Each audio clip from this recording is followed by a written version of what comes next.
సీరియస్నెస్గా పెంచుకుంటూ ఆ తర్వాత దేవాకి సపోర్ట్గా ఉంటూ అండ్ దేవాన్ని ఓన్ చేసుకునే విధంలో మాత్రం నీ ట్రాన్స్ఫర్మేషన్ కానీ నీ characterization well design and well performed. Fantastic అమ్మా, ఫెంటాస్టిక్.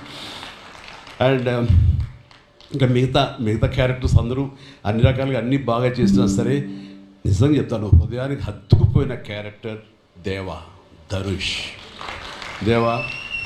అంటే ఈ క్యారెక్టర్కి ధనుష్ తప్ప ఇంకెవరు లేరని, ఇంకెవరు చెయ్యలేరు. ష్యూర్ ఇంకొక హీరో లేడు.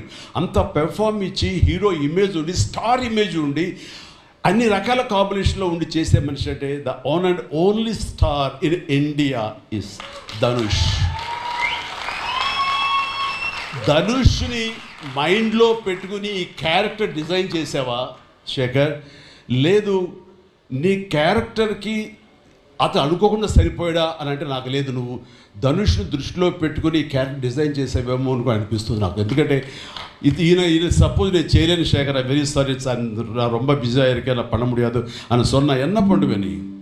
ఎవరున్నారు చేయడానికి? నన్ను అడిగితే నా వల్ల కాదు. నాకు వద్దని బాబు ఈ కష్టాలు ఇవి నాకు ఇలా ఎవరు లేరు. అంత న్యాచురల్గా ఆ క్యారెక్టర్లో ఇమిడిపోయి ఆ క్యారెక్టర్ని అంత బాగా చూపించడం అనేది ధనుష్ తప్ప ఇంకెవరు లేరు.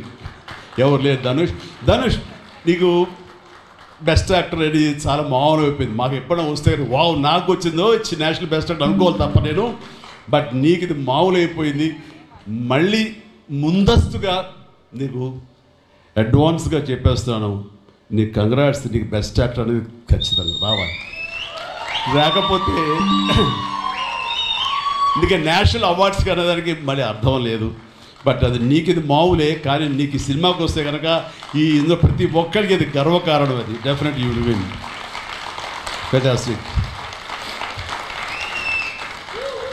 ఇక ప్రొడ్యూసర్స్గా